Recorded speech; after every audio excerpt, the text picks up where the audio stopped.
Good evening and welcome to Younib News at 9, where we'll be bringing you news on matters of health, politics, and news from counties.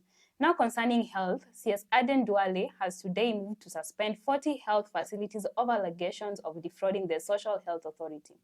We will be telling you more about this in a bit. But before that, let's take a look at the news-making headlines.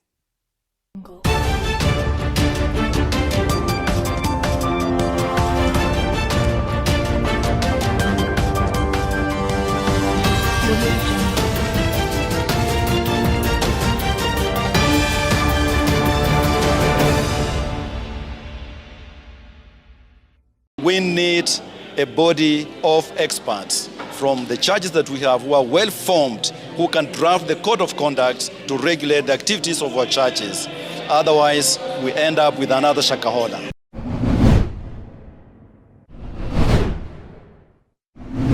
Sisi kama Wakenya tumesema hii serikali ambayo imeua watoto wetu tunaipatia nafasi hii ya muhula moja. Waende wapi? Waende.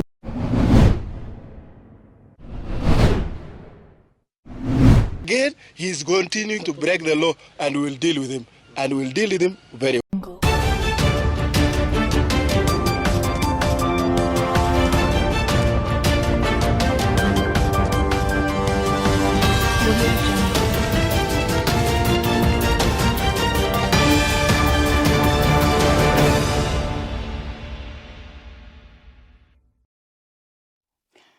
Welcome, my name is Rachael Akinyi.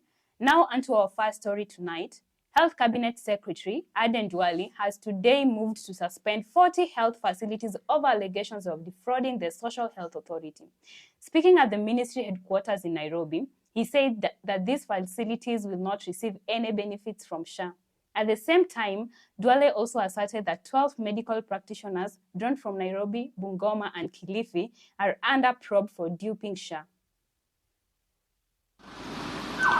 In accordance with the powers conferred by Section 48, subsection 6 of the Social Health Insurance Act, therefore, the Social Health Authority has suspended a total of 40 health facilities found to have engaged in these criminal activities. They have engaged in corruption and they have engaged in the theft of public resources. These suspensions are effective immediately, and we will share with you the Gazette notice signed by the CEO of the Social Health Authority, and of course in the interest of transparency and public accountability, a full list of these suspended health facilities have been duly published in the Kenya Gazette number 168, dated 7th of August 2025. During the period of the investigation, these facilities are not entitled to receive any benefits from the Social Health Authority. Furthermore, we will be surcharging them to recover any monies already paid to them on the basis of these fraudulent claims.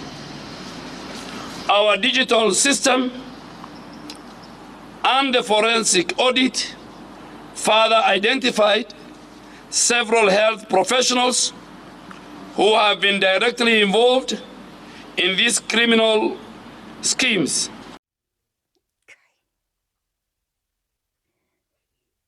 The Council of Governors, led by Wajir Governor Ahmed Abdullahi, has defended the new plan to distribute new medical equipment to counties, saying it takes into account the actual needs of each county. Speaking at a Senate hearing on county funding, Abdullahi said that about 45 counties have already signed up to receiving the equipment, which has begun to be distributed while stressing that no county has been forced to join the project.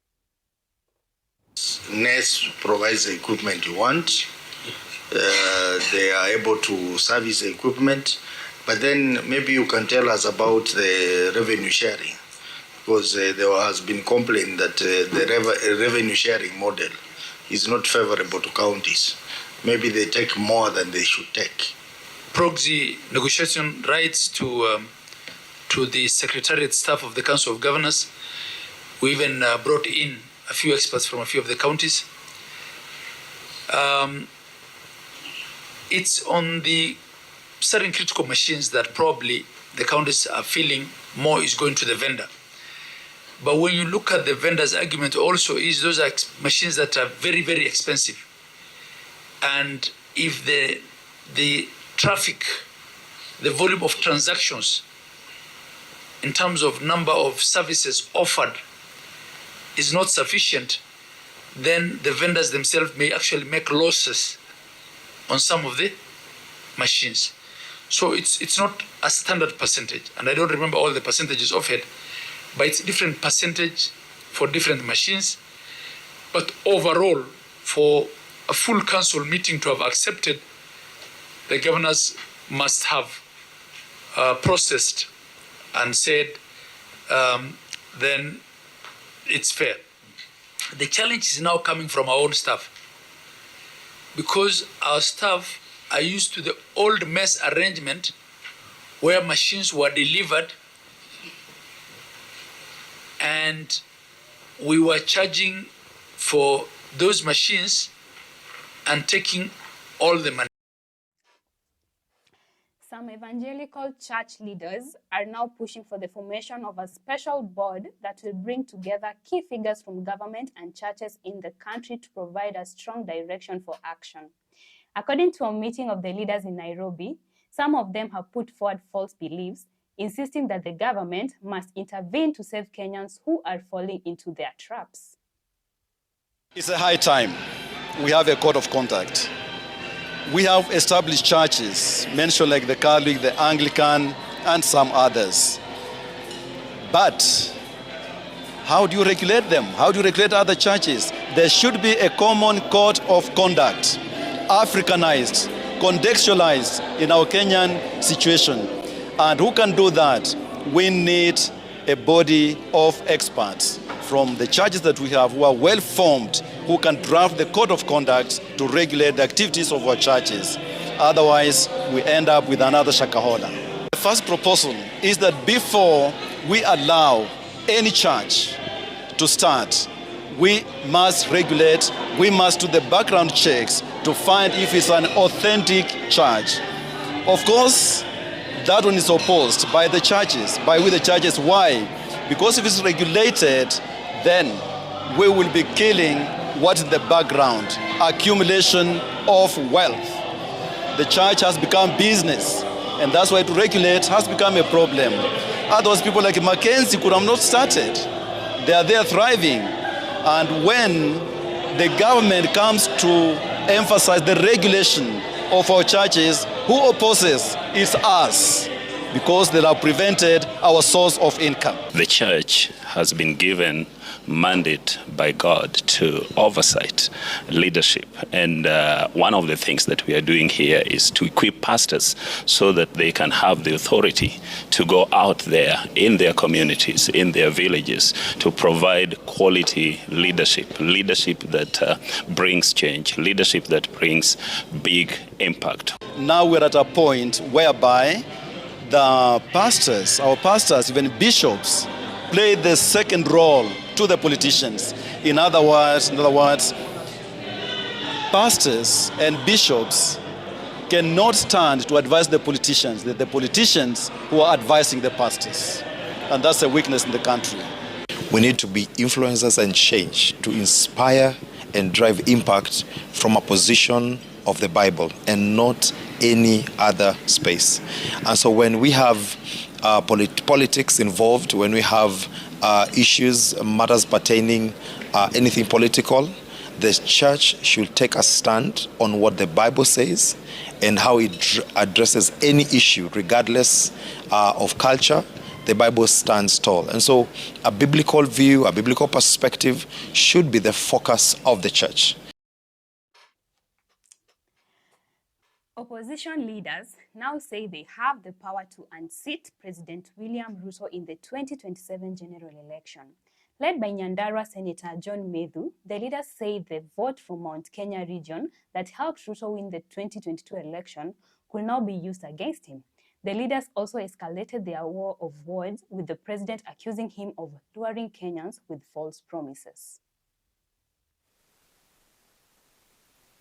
Sisi kama Wakenya tumesema hii serikali ambayo imeua watoto wetu tunaipatia nafasi hii ya muhula moja, waende wapi? Waende nyumbani. Lazima watu wafanye kazi, watoe jasho ndio waweze kukula. Lakini sasa mimi nimeshangaa juzi, ati wakati tunalipa mambo ya serikali through e-citizen, iko mtu ameweka murija yake hapo. Over 10 billion zimeingia kwa mfuko ya familia moja. Ndio sisi tunasema hii lazima ikuwe nini? One term. Actually, hawa watu huenda wakajitayarisha na tunaimba hiyo one term, lakini tungongwe 10-0. Na uporaji wa mali ya umma ndio tukuje kupatia wananchi. Na niwaulize, kwa less than 2 months, less than 1 month, Deputy President of the Republic of Kenya appointed, not the one we elected, the one who was appointed the other day, ametoa zaidi ya milioni 200 kwa hizo empowerment programs. Hii pesa inatoka wapi? We will be going for a short break. Stay tuned.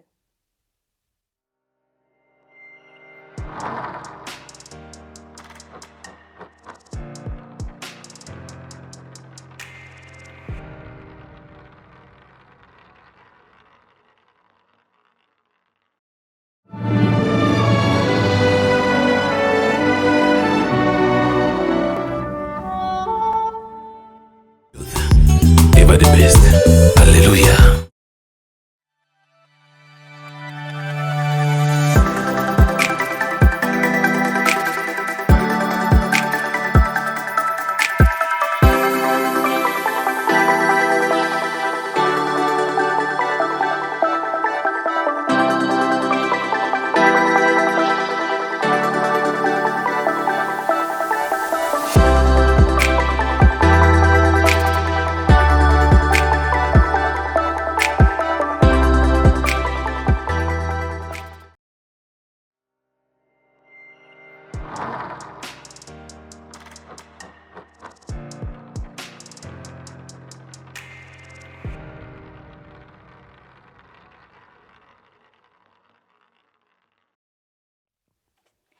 Welcome back. And on matters concerning county, Kericho County Governor Dr. Eric Mutai calls for the dissolution of the county government have been met with caution by ward representative in the county, who sees the move as a way to distract the public from important issues of accountability.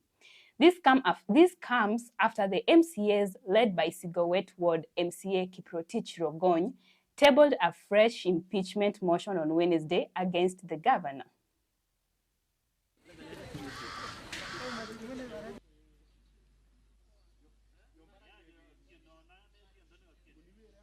Wenye kupeana kandarasi ni maafisa wako, wenye kufanya evaluation ni maafisa wako, wenye kupeana tenda ni maafisa wako, wenye kutayarisha malipo mpaka mtu alipwe kama amefanya kazi bado ni maafisa wako. Kama ulikuwa unajua, sunge ripoti kama jinsi naibu wa gavana aliweza kufanya. We support this county to be dissolved, but before the county is dissolved, make sure that you pay the 85 million so that when we are closing the county, the funds is already in the public, you know, in our coffers. You cannot tell us that you want to dissolve the county because you misappropriated funds. How are we going to recover the funds that you misappropriated? Jipange vizuri, utulete hizo vitu, useme ndio hii nilifanya hii, siku pesa haikuvujwa, utueleze ndio tuweze kuangalia, tuamue, jitetee, ndio tuweze kuamua kama sisi tunaketi hapa bunge kama judges. Instead he should have written to the assembly to request us for appropriation of money to go around to collect signatures, but again he is continuing to break the law, and we will deal with him, and we will deal with him very well. The governor has to face this house on Friday, and definitely we will go to Senate. This time round, we will not get a preliminary objection as they did before. Medical services are set to be severely disrupted after nurses in Busia County began their strike at midnight tonight, complaining that the county government has failed to address the plight.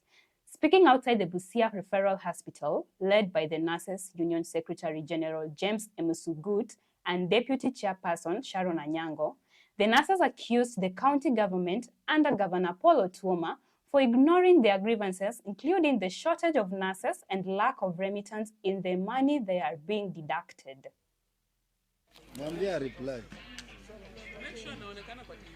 We are telling the governor that today the nurses of this county are downing tools. We will not come back until the issue of shortage, as you've heard our members complain about, the issue of shortage has been sorted. Hakuna kitu yenye tunaona serikali inatusaidia. Sisi tumeshinda tu hapo na hiyo pesa kidogo ambayo wanatupa. Tunafanya kazi sehemu na wenzetu, lakini sisi tunapewa hiyo pesa kwa hizo miaka zote 5 na bado tunahesabu miaka zingine. Hakuna mahali ukiajiriwa kazi utakuwa unalipwa mshahara nusu, deduction haziendi, kwa banka haziendi, kwa sako haziendi. Kila mahali saizi tuko CRB. Sasa kama ofisa unashindwa kufanya kazi. Tumekuwa na shida mingi sana, especially upande wa shortage ya nurses. Unapata one nurse ako allocated so many patients in a ward, ambayo inafanya mgonjwa anapata quantity badala ya quality care. You cannot just be overworked and overwhelmed by patients. One nurse attending to almost 50 patients in a day, that is overwhelming. We are tired, we are tired, we are tired. At the moment, Chapter 2, Article 10 has been violated because most of the nurses are stretching so much. You cannot be deducted money and it's not remitted, and everything is business as usual. Yesterday, it was noted that the county government of Busia has a lot of corruption. If priority is not taken into place, money is being swindled everywhere. They take the money, they use it for other nonsense, and they leave the health sector to scramble. How do we help our community? How do we help those who are living within ourselves? It's a shame and a big shame. Now, going to matters that concern the Kajiado County, police in Kajiado have put in custody a suspect who was caught with a stolen motorbike. The suspect was badly beaten by residents and is now receiving treatment at a hospital under police guard. Boda operators blocked the Namanga highway, demanding security agencies to stop the thefts which have escalated. Pikipiki yangu ilipotea mwezi wa 4 square. Kuna watu waliingia wakaivunja, ikatolewa tukaripoti, hadi saa hii sijaipata haki. Ilikuwa inapakiwa, mimi nilikuwa kazi ndani. Kuangalia kwa CCTV watu waliingia, wakavunja steering, wakasukuma nje, wakaenda wakaigurumishia huko nje na wakatoroka. Kuzia pikipiki kwanza hiyo miezi 2 imepita imekuwa iko juu sana. Karibu kila wiki, kila siku bike inaenda tu. Sasa mwenyewe mali alikuwa ni kama alikuwa starehe zake, akaamua kuendea bike. Sasa kufika akapata bike haiko. Sasa kupata bike haiko, kuangalia kwa kamera akapata hiyo bike hata haijaenda muda mrefu. Ndio akakimbizana mpaka Enjula. Jamaa akageukia Enjula akakuja kushika Mashuru Road. Kushika Mashuru Road.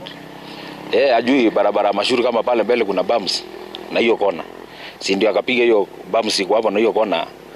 Wenzake wawili wakaruka, dereva mwenye alikuwa na hiyo bike akaanguka na bike. Tunataka kabisa ushirikiano wa ofisa wa usalama ili tuweze kuangamiza hii jambo ya wizi wa pikipiki hapa Kajiado. Na kitu kingine ambayo ningependa kuambia county commissioner na county commandant ni kwamba OCS ambaye ako hapa Kajiado saa hizi tunapata ripoti ya kwamba anapigwa transfer, na sisi tungependa kuomba ya kwamba kwa sasa kwanza asitishe hiyo mambo ya transfer hadi kesi kama hizi ambazo zitiko mbele yetu kwanza ziende chini, kwa sababu OCS tumekuwa na ushirikiano mwema na yeye wa kufuata hizi pikipiki ambazo zinaibiwa, na kama saa hizi ataondoka tunaona kwamba tutaanza zero na ambayo itatuleta nyuma tena zaidi. The largest ship to ever dock in Kenya has arrived at Lamu Port, creating history. At the dock, the ship, which is an impressive 335 meters long, unloaded 140 cargoes. The position of Lamu Port is very advantageous for the majority of ships going to and from the Indian Ocean. It is situated on a competitive route. Ships can save time and fuel as a result. giving it an advantage over the ports in the area.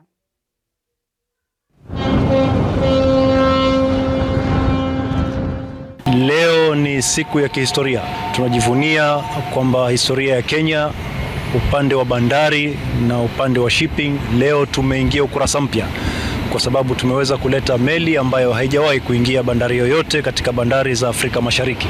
It's very nice, open space, very nice approach.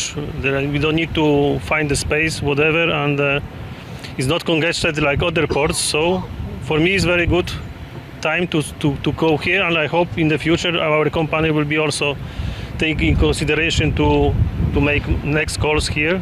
Ujio wa meli kama hino inatupa sisi motisha na kutuweka katika ile map ya dunia kwamba poti ya Lamu sasa ina uwezo, ina nguvu, uwezo yani wa kuweza kushughulikia meli ya size yoyote hapa katika.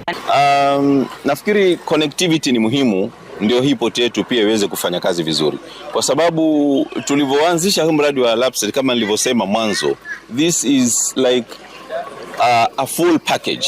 We have the port, kuna port hapa, then tukue na highways, kwa sababu lazima tukue na cargo evacuation route. Mizigo ikitoka port ya Lamu ni lazima kuwe na barabara mzuri ya kuisafirisha mpaka Ethiopia, mpaka South Sudan. That is all we had lined up for you here at Younib News at 9. My name is Rachael Akinyi. Thank you for staying tuned.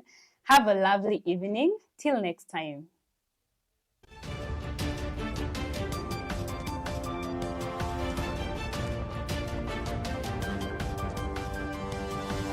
Audio